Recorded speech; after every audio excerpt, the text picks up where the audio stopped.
왜 야곱은 애굽으로 내려가야만 할까요? 하나님의 뜻은 어디에 있을까요? 함께 알아보도록 하겠습니다. 오늘 본문의 말씀은 지난 그 본문 말씀의 그 연장선상이에요. 그래서 지난 주 말씀을 간단하게나마 다시 한번 이렇게 말씀을 드리는 게 좋을 것 같습니다. 야곱은 요셉이 애굽의 총리 대신이 되었다라는 소식을 듣자 자신의 모든 소유를 이끌고 가나안을 떠나서 애굽으로 내려가고 있었어요. 그런데 벼랑간 야곱은 그 가나안의 최남단인 브엘세바에서 하나님께 희생 제사를 드리는 거예요. 야곱이 아들 요셉이 살아있다라니까 너무 좋았어요. 그래서 흥분해서 하나님께 묻지도 않고 떠났어요. 그런데 두려웠던 거예요. 막상 떠나려고 하니까. 왜냐하면 약속한 땅은 애굽이 아니라 가나안 땅이었기 때문이에요. 무엇보다 그렇게 중요한 일을 하나님께 묻지 않고 떠난 거예요. 그래서 야곱은 하나님께 희생 제사를 드린 거예요. 말씀드렸던 것처럼 희생 제사는 속죄의 의미가 있어요. 그러니까 야곱은 회개한 거예요. 하나님의 뜻을 묻지 않고 떠나려고 했던 것을 회개하고 하나님 앞에 이제 모든 결정권을 넘겨드린 거예요. 하나님 어떤 결정을 하든지 하나님 제가 하나님의 뜻에 따르겠습니다라고 하나님께 자신의 의지를 드리는 거예요.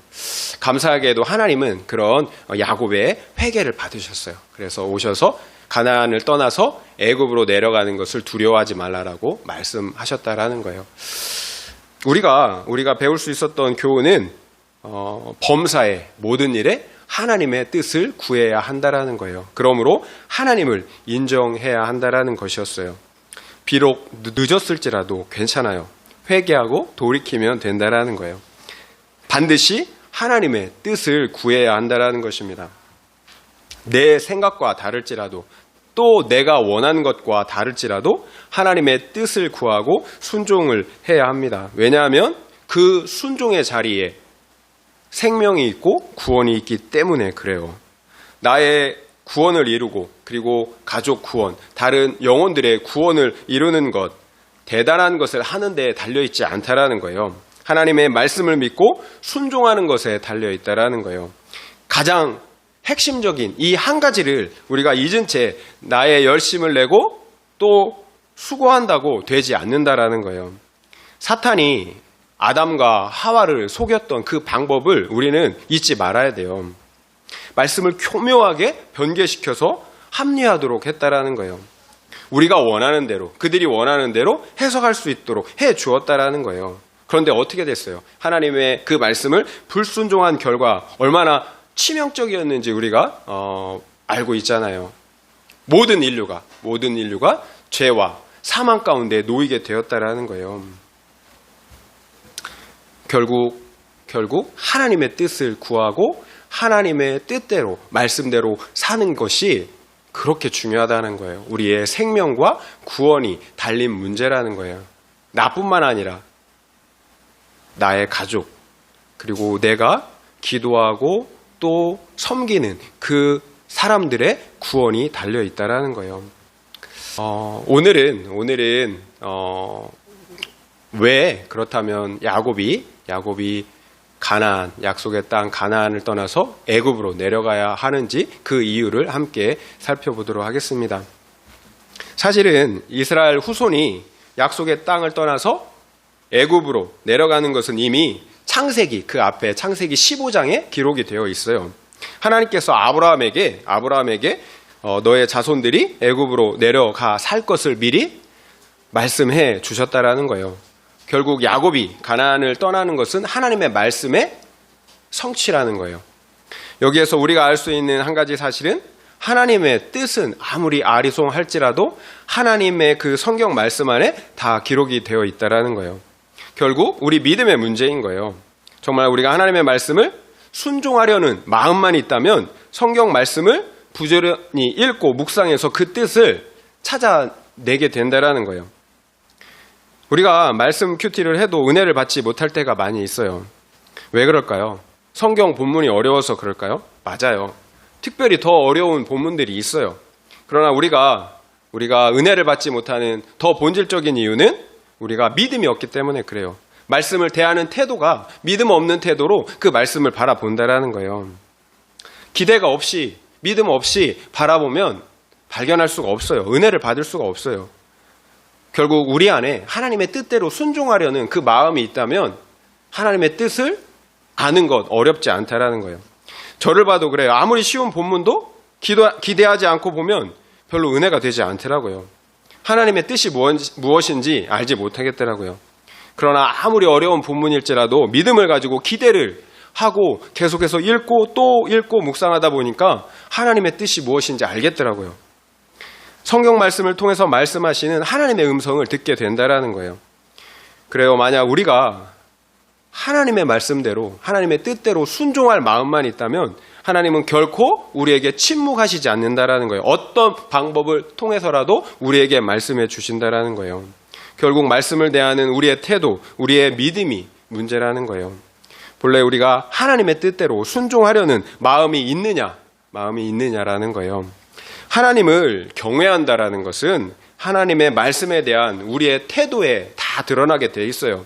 하나님을 경외한다면 하나님의 말씀에 대한 우리의 태도 역시 경외할 수밖에, 중요하게 여길 수밖에 없다라는 거예요. 말씀 앞에서라는 찬양 우리가 지난주, 이번주 계속해서 불렀는데요. 하나님을 경외하는 사람, 하나님께서 찾으시는 그 한 사람은 하나님 말씀 앞에서 두려워 떠는 자, 그 말씀에 생명을 거는 자, 하나님께서 기뻐하시고 찾으시는 그 한 사람이 말씀에 두려워 떠는 자라는 거예요. 그 한 사람을 통해서 구원의 역사, 하나님의 나라의 역사를 이루어 가신다라는 거예요. 저를 포함해서 여러분 모두가 그런 한 사람, 말씀 앞에 정말 두려워 떠는 그 한 사람, 하나님을 경외하는 그런 한 사람이 되시기를 예수의 이름으로 축원을 드립니다. 결국 우리는 믿음을 가지고 성경 말씀을 더 많이 읽고 더 묵상해야 하는 거예요.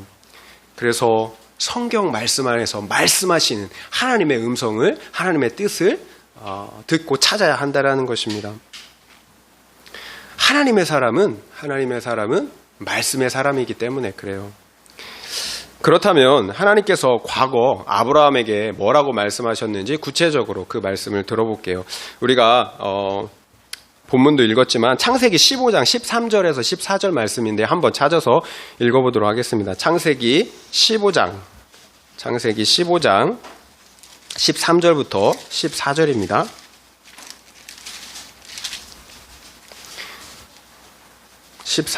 창세기 15장 13절부터 14절 한번 읽어볼게요. 시작.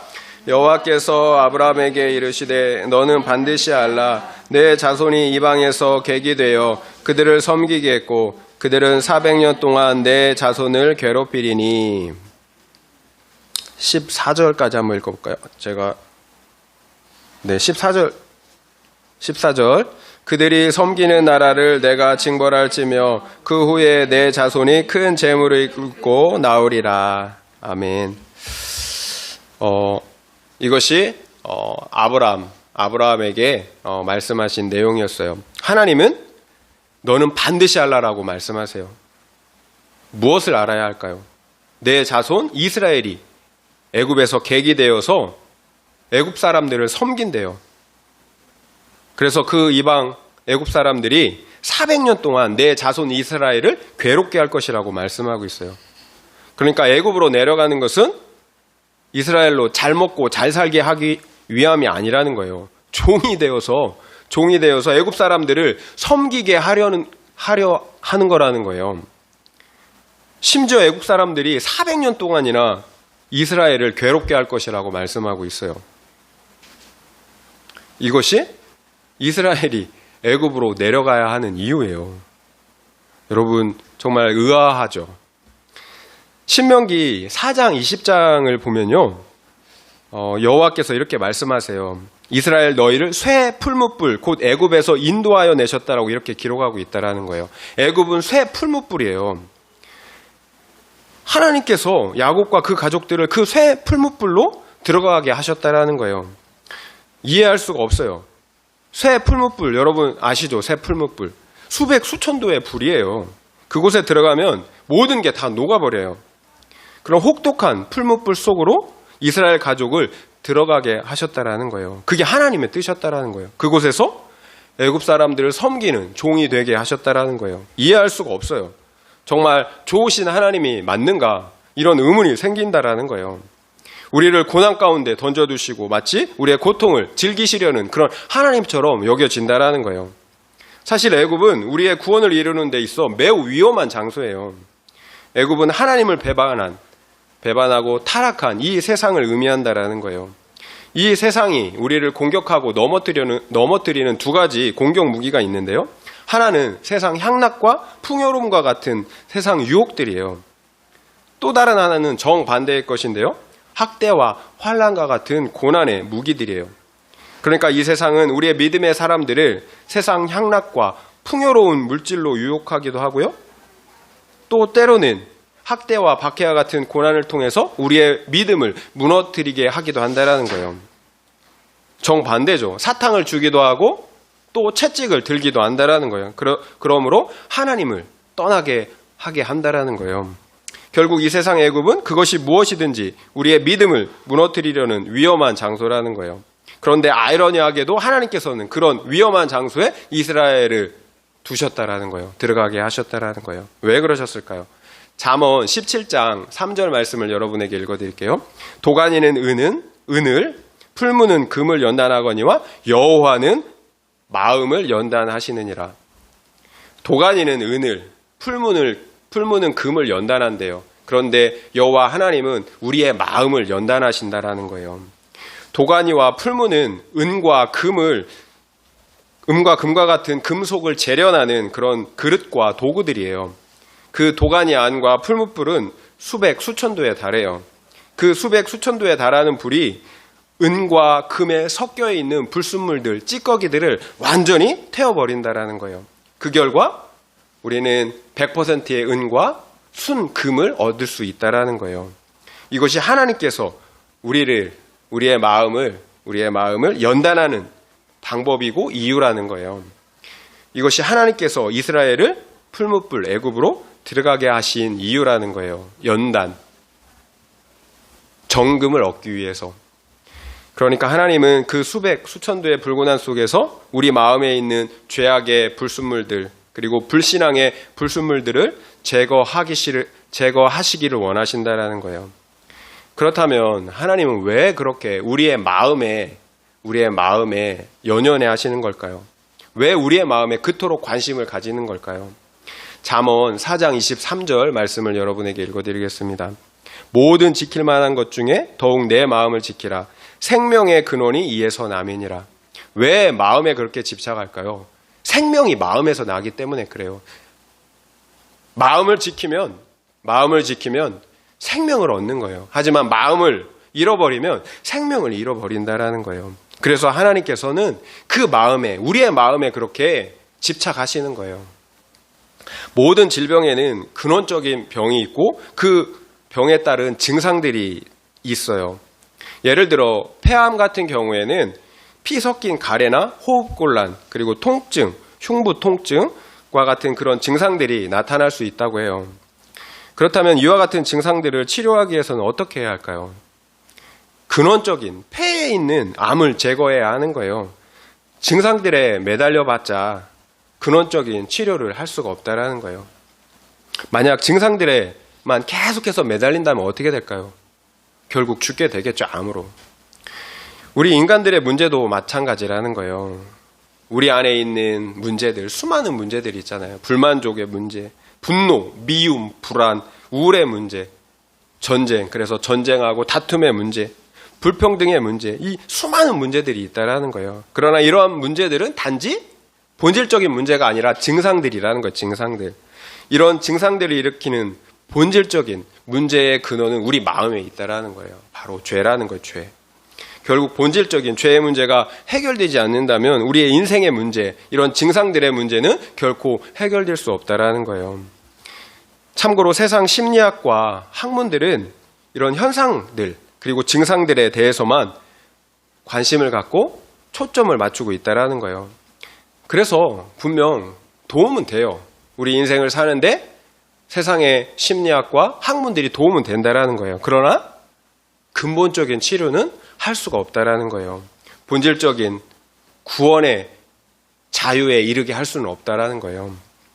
마태복음 11장 28절부터 30절까지 제가 말씀을 여러분에게 읽어드릴게요.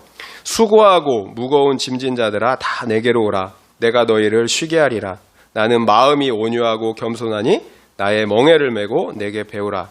그리하면 너희 마음이 쉼을 얻으리니 이는 내 멍에는 쉽고 내 짐은 가벼움이라 하시니라. 예수님은 다 수고하고 무거운 짐진 자들에게 다 나에게 오라고 말씀하고 계세요. 그러면 내가 너희를 쉬게 하겠다. 이렇게 말씀하신다라는 거예요. 너희 수고하고 무거운 모든 죄의 짐을 내려놓고 대신 자신의 온유하고 겸손한 성품으로 덧입으라는 거예요. 그 온유하고 겸손한 마음을 배우라는 거예요. 그러면 너희가 참된 쉼을 얻을 수 있다라는 거예요. 결국 우리 죄의 문제가 예수 안에서 해결될 때에만, 그러므로 예수의 온유하고 겸손한 성품을 우리가 가질 때에만 참된 쉼과 안식을 누릴 수 있다라는 거예요. 우리가 탐심을 가지고 행복할 수 있나요? 우리 안에 있는 분노, 미움을 가지고 행복할 수 있나요? 시기하는 마음, 불안한 마음, 우울한 마음으로 우리가 행복할 수 있나요? 행복할 수가 없어요. 수천억을 가지고 있어도 우리는 결코 물질로 그 어떤 것으로도 그와 같은 마음을 가지고 있다면 행복할 수가 없다라는 거예요. 행복은 우리 마음에 달려있기 때문에 그래요. 결국 예수의 성품이 우리의 성품이 될 때 우리는 온전한 구원의 자유 그리고 행복을 누릴 수 있다라는 거예요. 그래서 이게 아이러니예요. 행복을 위해서 계속 우리는 이 땅에서 노력하잖아요. 가지려고 욕심을 부리고 집착을 해요. 그래서 더 많이 가졌는데도 행복하지 않다라는 거예요. 이게 아이러니예요. 그런데 가진 것은 얼마 없지만 겸손하고 온유한 예수님의 성품을 가지니까 행복한 거예요. 왜 그럴까요? 그 안에 만족이 있기 때문에 그런 거예요. 그 안에 자족이 있기 때문에 그런 거예요. 내가 가진 그 무엇일지라도 감사가 있는 거예요. 자족하니까. 그래요. 예수의 형상, 곧 예수님의 성품을 이루는 것이 우리 구원의 궁극적인 목표예요. 우리가 죄사함을 받고 예수의 형상을 이루는 데까지 나아가는 거예요. 이것이 우리 구원의 궁극적인 목표예요. 그런데 우리는 예수 믿었다고 거기서 주저앉는 거예요. 우리가 예수의 형상, 예수의 성품, 그 온전한 구원에 이를 때만 참된 자유와 행복을 누릴 수 있다는 거예요. 하나님께서 우리를 풀무불 속에 우리를 집어넣고 연단하시는 이유라는 거예요. 예수의 온유하고 겸손한 마음과 성품을 가질 수 있도록 참된 구원의 상태에 이를 수 있도록 우리를 연단하시는 거예요. 예수님의 씨 뿌리는 비유를 보면 말씀의 씨들이 4가지 마음밭에 떨어져요. 그런데 그 마음밭의 상태에 따라 어떤 씨들은 열매를 맺고요, 어떤 씨들은 열매를 맺지 않는다라는 거예요. 그러니까 씨에 문제가 있는 것이 아니라 밭에 문제가 있다는 거예요. 마음의 밭. 4가지 마음밭의 상태에는 딱딱한 길가밭이 있어요. 돌들이 섞여 있는 돌짝밭이 있어요. 그리고 가시가 함께 자라고 있는 가시밭이 있어요. 그리고 아주 좋은 밭이 있어요. 딱딱한 길가밭은 길가에 떨어진 씨예요. 말씀을 받아들이지 않아요. 그러니까 사탄이 와서 그 말씀을 채워가는 거예요.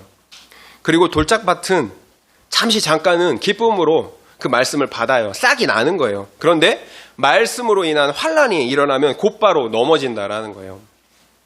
또 가시밭 마음의 상태는 염려들이 있어요. 세상의 염려.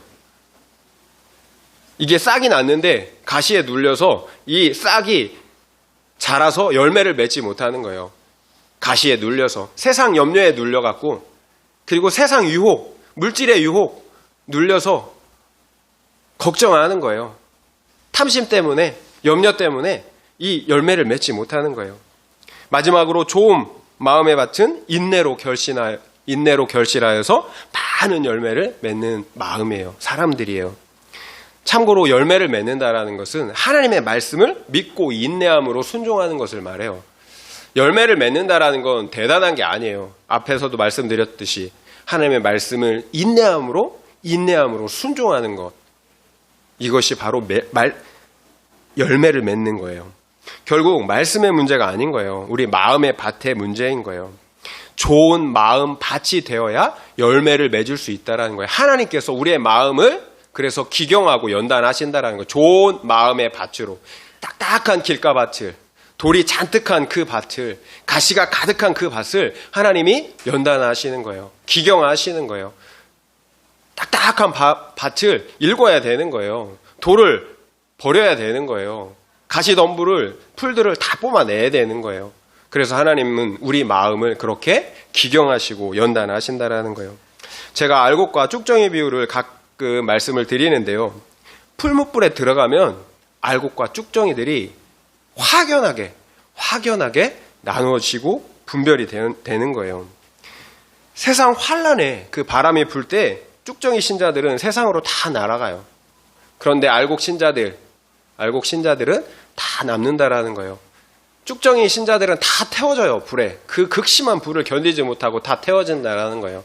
그런데 순금은 오히려 더 순수한 금으로 100% 순금으로 남게 된다라는 거예요. 그러니까 알곡과 쭉정이가 분리되는 때는 언제냐면 그 용광로 속, 풀무불 속에 들어갈 때라는 거예요.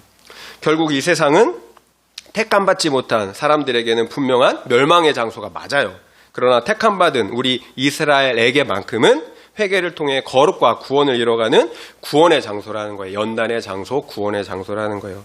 문제는 그곳이 다름 아닌 수천도에 달하는 풀무불 속이라는 거예요. 우리 인생 가운데 고난이 필연적일 수밖에 없는 이유인 거예요. 우리가 과연 풀무불 고난 가운데 풀무불이 없는데도, 우리 인생 가운데 풀무불 고난이 없는데도 우리의 죄악들을 해결할 수 있을까요? 우리 안에 있는 고집, 바로와 같은 그런 고집, 교만, 우리의 탐심의 마음들, 세상 향락과 음란을 추구하는 그 마음들, 이런 죄악된 마음들이 과연 풀무불 같은 고난이 없는데 해결될 수 있을까요? 우리의 죄를 인정하고 회개할 수 있을까요? 그래서 우리의 거룩과 구원을 과연 이뤄갈 수 있을까요? 또 고난이 없는데도 세상 풍요로움과 향락을 추구하는 기복주의 신앙을 내려놓을 수 있을까요? 결국 하나님께서 이스라엘 가족을 그 풀무불 속으로 들어가게 하신 이유는 이스라엘을 위한 거예요. 이스라엘의 거룩과 구원을 위한 거예요. 새 풀무불에 들어가야만 그 죄악과 우상들의 불순물을 제거할 수 있기 때문에 그런 거예요. 우리 마음을 재련하고 연단하여서 숨공과 같은 믿음으로, 그래서 예수의 성품을 가질 수 있도록, 그래서 진정한 자유와 행복을 누릴 수 있도록 우리를 풀무불 속으로 들어가게 하신다라는 거예요. 그렇다면 하나님이 정말 나쁜 하나님일까요? 십자가에서 자기 자신을 내어주신 그분이 나쁜 하나님일 수 있겠어요? 십자가의 희생을 바라볼 때 우리는 하나님은 오해할 수가 없는 거예요. 십자가의 죽음, 자기 자신을 자진해서 십자가에서 죽게 한 그거보다 더 극심한 풀무불이 어디 있겠어요? 자기 자신을 그런 풀무불 속에 집어 던지신 거예요. 그 하나님이 자기 생명을 우리를 위해서 내어주신 분이 우리를 풀무불 속으로 인도했다면 분명한 이유가 있다라는 거예요. 우리가 반드시 인정해야 할 것은 하나님께서는 나보다 나를 더 잘 아신다라는 거예요. 그래서 나의 구원을 위해서 최선의 것을 허락하셨다라는 거예요. 바로왕을 보세요. 바로왕 얼마나 그 마음이 완악해요. 하나님은 그 마음을 다 아시잖아요. 제가 아무리 재앙을 갖다 줘도 쟤는 순종하지 않을 거야. 10번째 재앙, 아들이 죽는 재앙이 와야 결국 순종할 거야. 다 아신다라는 거예요. 하나님은 우리보다 더 잘 아세요. 그래서 그거에 맞는 최적의 환경을 허락하신다라는 거예요. 가나안 땅 천국은 그냥 들어가는 곳이 아니에요. 그곳은 거룩한 곳이에요. 따라서 가나안 땅에 들어가기 위해서는 반드시 거룩하게 준비되어야 한다라는 거예요. 그 나라에 합당한 천국 백성으로 준비되어야 한다라는 거예요. 아브라함, 이삭, 야곱, 그리고 야곱의 아들들을 한번 보세요. 그들 모두는 한 사람의 예외도 없이 고난과 연단을 받았다라는 거예요. 가나안 땅을 유업으로 받기 위해 준비되어야 했다라는 거예요. 그 고난의 시간들을 통해서. 아브라함은 25년을 불임으로 고난을 받아야 했어요. 이삭 역시 자녀들의 불화로 가족 고난, 생이별의 고통을 겪어야 했다라는 거예요. 또 이삭은 블레셋 왕으로부터 우물을 빼앗기는 그런 오랜 핍박, 시기를 받아야 했어요. 야곱 역시 우리가 다 아는 대로 두말하면 잔소리예요. 형에게 쫓겨 혈혈 단신으로 도망간 바담 아람에서 외삼촌 라반에게 20년간 착취를 당해야 했어요. 가나안에 들어와서는 딸이 강간을 당하고 또 큰아들이 첩과 통간하는 수치를 당해야 했어요. 무엇보다 야곱은 다른 자식들이 요셉을 시기하여서 그 자식을 종으로 팔아버렸다라는 거예요. 이처럼 야곱의 인생은 고난으로 가득 차 있어요. 그 중에서도 요셉은 가장 혹독한 풀무불 고난을 당해야 했어요. 친형들에게 어떻게 친형들에게 팔려갈 수 있겠어요? 애굽의 종으로.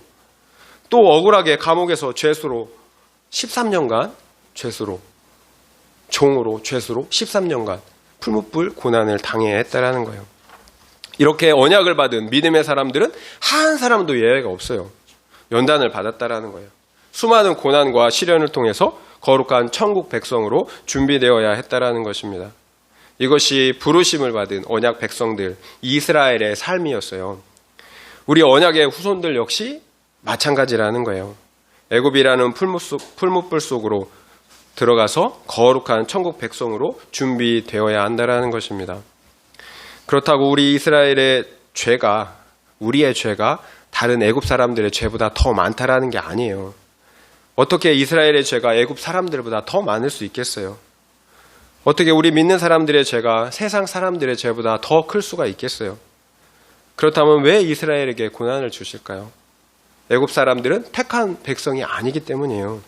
하나님은 오직 택한 백성, 자기 자식 이스라엘에게만 관심이 있기 때문에 그런 거예요.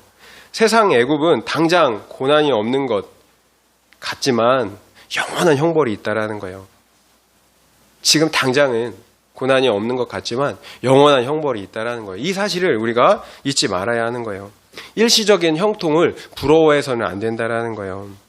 그렇다면 하나님께서 우리를 애굽 풀무불에 들어가게 하신 이유는 말도 안 되는 것 같지만 하나님께서 우리를 사랑하시기 때문이라는 거예요. 우리에게 미래와 소망을 주시려는 것이에요. 당장의 고난을 주시는 것, 주사를 놓고 수술 메스를 드는 것, 우리를 죽이시기 위함이 아니라는 거예요. 그게 본심이 아니라는 거예요. 우리에게 소망을 주시기 위해서, 생명을 주시기 위해서 그렇게 하신다라는 거예요. 우리는 하나님의 뜻을 때로 다 알 수가 없어요. 성경이 말씀하시는 그 구원의 약속과 현실이 너무나 큰 차이가 난다라는 거예요. 하나님을 믿는다고 다 잘 되지 않는다라는 거예요. 그럴 때 우리는 그래서 반드시 알아야 하는 거예요. 하나님께서 우리를 구원하시는 과정 중에 있다라는 거예요. 하나님이 우리를 구원하시는 과정 중에 있다라는 거예요. 우리의 고난을 다 이해할 수 없지만 반드시 그 구원의 과정이 필요하다라는 거예요. 이 세상은 결코 천국이 될 수 없어요. 이 세상에 정을 두고 살 수가 없다라는 거예요. 이 세상은 우리의 구원을 이뤄가는 풀무불과 같은 그런 장소라는 거예요. 그래서 성경은 현재 우리의 구원의 상태를 이미 그러나 아직은 아닌 이러한 상태라고 말씀하고 있다라는 거예요. 이미 우리는 구원을 받았어요. 하지만 우리의 구원이 아직은 완성이 되지 않았다라는 거예요. 그래서 우리의 상태를 이미 그러나 아직 아닌 그 상태, 그 사이 안에 있다라는 거예요. 우리가 이 세상 풀무불 속에서 두렵고 떨림으로 우리의 구원을 이뤄가야 한다라는 거예요. 그런 과정 가운데 우리가 지금 존재하고 있다라는 거예요. 그런데 우리가 한 가지 생각해야 할 것이 있는데요. 하나님께서 이스라엘을 애굽으로 내려가게 하신 가장 중요한 이유 중에 하나가 바로 계시를 위한 거예요. 계시. 이스라엘 백성을 계시로 사용하는 거예요. 계시. 하나의 사건 계시로. 하나님께서 우리를 구원하신 사건은 그냥 단순한 죄사함의 문제가 아니었어요. 그 배후에는 사탄이 있어요. 인간은 그 범죄, 그 타락으로 인하여서 하나님께 애초에 위임받았던 이 세상에 대한 통치권을 사탄에게 빼앗겼다라는 거예요. 그래서 성경은 그 사탄을 이 세상의 임금이라고 말하고 있어요. 그러니까 이 타락한 세상의 실제적인 통치자는 공중권세 잡은 자 사탄이라는 거예요. 물론 하나님의 주권 아래에 있어요. 하지만 우리 인간들을 통치하는 이 세상의 왕은 사탄이라는 거예요. 그래서 인간은 평생을 죽기를 무서워함으로 사탄에게 종노릇하고 있는 현실이라는 거예요. 이게 성경이 말씀하는 바예요. 히브리서에서. 그리고 인간은 결국 그의 죄의 값으로 영원한 형벌을 받아야 하는 상황이라는 거예요. 그런데 인간들은 그 사실을 전혀 알지 못한다라는 거예요. 죽기를 무서워해서, 우리 죽기를 무서워하잖아요. 한평생 사탄에게 종노릇하고 있다라는 그 현실을, 비참한 현실을 알지 못한다라는 거예요. 인간들은 자신을 이 세상의 주인으로 착각하고 있다라는 거예요. 사탄이 왕인데 우리는 그 왕의 권세를 사탄에게 빼앗겼는데 우리는 여전히 만물의 영장이라고, 이 세상의 주인이라고 착각하고 살아간다라는 거예요. 하나님께서 이스라엘 민족을 애굽으로 이주시킨 이유가 거기에 있어요. 성경 계시에는 문자 계시하고 문자 계시와 사건 계시가 있어요. 문자 계시는 직접 하나님께서 음성으로 말씀하시는 거예요. 내가 반드시 너희를 구원할 것이다. 이처럼 문자로 계시하는 거예요. 그런데 사건 계시는 어떤 특정한 사건, 역사적인 사건을 통해서 자신의 뜻을, 복음을 계시하신다라는 거예요. 따라서 이스라엘이 가나안에 들어갔다가 다시 출애굽한 그 사건은 일종의 사건 계시라는 거예요. 이제 이스라엘은 애굽에서 큰 민족이 될 거예요. 그러면 애굽 왕은 이스라엘 민족을 종으로 삼아 힘든 노역을 시키며 학대할 거예요. 그러나 하나님께서는 애굽에서 종노릇하고 있는 이스라엘 민족을 구원하여서 다시 가나안 땅으로 들어가게 하실 거예요. 이와 같은 출애굽이라는 이 역사적인 사건이 장차 그리스도의 십자가 구속으로 말미암아 인류를 구원하시겠다라는 하나님의 구원 계시, 사건 계시라는 거예요. 그러니까 그리스도의 죽으심과 부활로 말미암아 죽음의 세력을 잡은 자 사탄을 멸하시고 우리를 그 사탄과 그 죽음의 권세에서 구원하셔서 영원한 가나안 천국에 들어가게 하실 것을 미리 보여주신다라는 거예요. 결론적으로 이스라엘이 애굽으로 내려간 사건, 그리고 그곳에서 출애굽한 사건은 인류를 구원하시기 위한 십자가 복음의 사건 계시라는 거예요. 이 사건을 통해서 복음을 계시한다라는 거예요. 사실은 이스라엘 역사 전체가 사건 계시예요. 이스라엘 역사, 이스라엘을 들어서 그 역사 가운데 일하시는 하나님의 그 모든 이야기들이, 사건들이 복음을 위한 사건 계시라는 거예요. 결국 중요한 것은 성경의 모든 계시는 오직 예수 그리스도만을 유일한 구원자로 계시하신다라는 거예요. 따라서 우리는 모든 성경을 반드시 그 십자가 구속의 관점으로 바라봐야 한다라는 거예요. 성경을 내 기복의 관점, 내 행복의 관점으로 바라본다면 나의 인생의 문제들을 해석할 수가 없다라는 것입니다. 그래요. 신구약 성경이 십자가 예수의 구속의 역사라면 내 인생 역시 십자가 안에서 이루어질 구속의 역사, 개인의 구속사로 해석할 수 있어야 한다라는 거예요. 그럴 때 우리는 풀무불 고난에 대한 분명한 해석을 할 수가 있다라는 거예요. 3절 4절 말씀을 읽겠습니다. 3절 4절. 하나님이 이르시되 나는 하나님이라 내 아버지의 하나님이니 애굽으로 내려가기를 두려워하지 말라. 내가 거기서 너로 큰 민족을 이루게 하리라.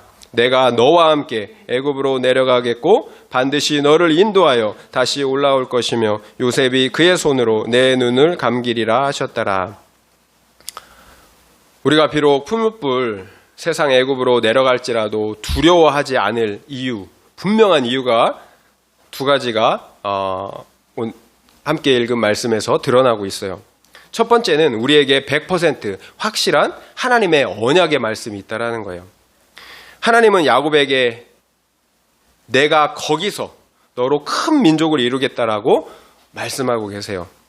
큰 민족을 이루겠다라는 그 언약의 말씀은 이미 아브라함과 이삭과 야곱에게 계속해서 약속하셨던 언약들의 내용이었어요. 새로운 언약이 아니라는 거예요. 그 언약을 세상 애굽에서 이루시겠다라는 거예요. 하나님께서 약속하신 말씀은 어떠한 일이 있어도 반드시 이루어져요. 따라서 우리가 비록 품무불, 고난 속에 있을지라도 약속하신 하나님의 말씀이 있다면 두려워할 이유가 없다라는 거예요. 왜냐하면 하나님은 거짓말하실 수 없는 하나님은 100% 당신의 말씀에 신실하셔야 하기 때문에 그렇다라는 거예요. 그래요. 우리가 비록 애굽이라는 풀무불 속에 있을지라도 두려워하지 않고 담대할 수 있는 이유는 우리에게 변할 수 없는 하나님의 언약, 약속, 언약의 말씀이 있기 때문이라는 거예요. 두 번째로 하나님은 야곱에게 너와 함께 애굽으로 내려가시겠다라고 말씀하고 계세요. 그리고 반드시 너를 인도하여서 다시 가나안 땅으로 올라오게 할 것이라고 말씀하고 있다라는 거예요. 말씀드린 것처럼 애굽은 분명 유혹과 시험 그리고 고난의 장소예요. 그 모든 유혹과 고난을 우리 스스로의 힘으로 우리가 견뎌낼 수 있을까요? 우리 스스로의 힘으로 거룩한 천국 백성이 되어서 다시 가나안으로 들어갈 수 있을까요? 힘들겠죠. 어림없다라는 거예요. 하나님께서 우리와 함께 하셔야 된다라는 거예요. 제가 우리 신앙은 실제라고 계속해서 강조드리는 이유가 여기에 있는 거예요. 하나님께서 반드시 나와 함께 하시는 실제가 있어야 한다라는 거예요. 그래야 풀무불 속에서 그 뜨거운 풀무불 속에서 우리의 거룩과 구원을 이뤄낼 수 있다라는 거예요. 함께 하시는 하나님의 은혜가 없다면 우리는 세상 유혹을 이겨낼 수가 없어요. 또 고난을 이겨낼 수가 없어요. 비록 이 세상의 유혹, 시험과 환난, 핍박이 올지라도 우리 구원을 넉넉히 이룰 수 있는 이유는 하나님이 우리와 함께 하시기 때문이에요. 하나님이 우리의 거룩과 구원의 능력의 실제가 되시기 때문이에요. 우리와 함께 하시는 하나님, 그 임마누엘 하시는 하나님께서 우리 능력의 실제, 거룩의 실제, 구원의 실제가 되시기 때문입니다. 하나님이 계신 그곳이 천국이에요. 어디든지 상관이 없어요. 하나님이 통치하시는 그곳, 하나님이 계신 그곳이 천국이에요.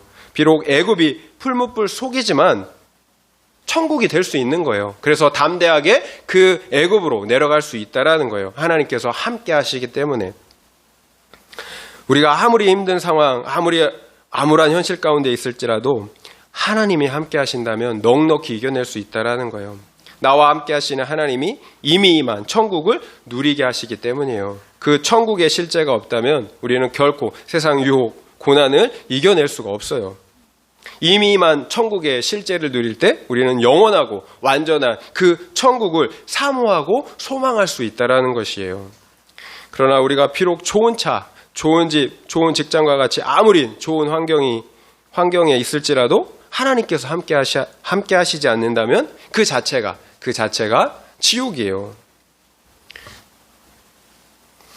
그렇습니다. 우리가 비록 풀무불 고난 가운데 있을지라도 우리의 구원을 확신할 수 있는 이유는 변하실 수 없는 하나님의 언약의 말씀이 있기 때문이에요. 그리고 성령 하나님께서 나와 친히 함께 하시기 때문이에요. 하나님의 약속의 말씀과 나와 함께 하시는 성령 하나님이 우리 구원, 비록 풀무불 속에 있을지라도 우리 구원의 분명한 보증이 되신다라는 거예요. 그래서 우리가 애굽의 풀무불 속으로 들어갈 수가 있는 거예요. 생각해 볼 수 있는 적용 질문을 드려보겠습니다. 여러분이 내려간 애굽의 풀무불 고난은 무엇입니까? 그 풀무불 고난을 이겨낼 언약의 말씀과 함께 하시는 하나님의 실제가 있습니까? 여러분이 내려간 애굽의 풀무불 고난은 무엇입니까? 그 풀무불 고난을 이겨낼 언약의 말씀과 함께 하시는 하나님의 실제가 있습니까? 한번 생각해 보시기 바랍니다. 말씀을 마무리하겠습니다. 이스라엘 가족이 가나안을 떠나 애굽의 풀무불 속으로 들어가야 하는 이유는 그것이 하나님의 뜻이기 때문이에요. 그곳에서 이스라엘의 거룩과 구원을 이루어가야 하기 때문입니다. 결국 우리 이스라엘의 거룩과 구원을 이루기 위해서는 반드시 풀무불, 연단과 고난이 필요하다라는 것입니다. 하나님께서 우리 인생 가운데 이해할 수 없는 수많은 고난들을 허락하시는 이유입니다. 바로 왕과 같은 우리의 완고함의 죄악들을 풀무불 속에서 연단하시고 재련하여서 거룩한 천국 백성으로 만드시기 위함입니다. 이처럼 우리 인생은 반드시 고난이 있지만 그러나 그 고난과 연단은 일시적인 과정입니다. 구원의 과정이라는 거예요. 현재의 고난은 그렇지만 현재의 고난은 장차 우리에게 나타날 영광과 좋게 비교할 수가 없습니다. 어떻게 유한과 영원을 비교할 수가 있겠어요? 우리의 고난은 잠시예요. 과정이에요. 하지만 우리에게 주어질 영원한 생명, 영원한 영광은 이거는 비교가 안 되는 거예요. 상상이 안 되는 거예요. 그럼에도 무엇보다 고난이 있지만 그럼에도 무엇보다 우리가 세상 풀무불 속에 있지만 그럼에도 담대할 수 있는 이유가 있었어요. 우리의 구원은 우리가 이루는 것이 아니라 하나님께서 친히 이루신다라는 거예요. 그렇기 때문에 우리가 담대할 수 있다라는 거예요. 비록 고난 가운데 우리의 거룩과 구원을 이루어가지만 두려워할 이유가 없다라는 거예요. 우리에게는 내가 거기서 너로 큰 민족을 이루겠다고 말씀하신 하나님의 언약의 말씀이 있다라는 거예요. 또한 하나님께서 친히 우리와 세상 끝날까지 우리와 함께 하셔서 반드시 우리를 지키시고 포기하지 않으심으로 구원하여서 영원한 가나안 땅에 들어가게 하신다라는 거예요. 따라서 이 땅에서는 비록 고난을 받을 수 있지만 우리의 구원만큼은 결코 흔들릴 수 없다라는 거예요. 실패할 수가 없다라는 거예요. 우리는 두려움으로 겨우겨우 간신히 우리의 구원을 이뤄가는 사람들이 아니에요. 겨우겨우가 아니에요. 여러분, 우리 안에 분명한 확신이 있어요. 기쁨과 확신과 능력 가운데 넉넉히 우리의 거룩과 구원을 이뤄가는 사람들이에요. 하나님께서 친히 우리의 구원의 능력이 되시기 때문이에요. 내가 하는 것이 아니라 하나님께서 하시는 것이기 때문에 그렇다라는 거예요. 따라서 바라기는 우리 모두는 말씀 안에서 함께 하시는 하나님의 능력을 힘입어 넉넉히 우리의 구원을 이루어 가시기를 예수의 이름으로 축원드립니다. 아멘.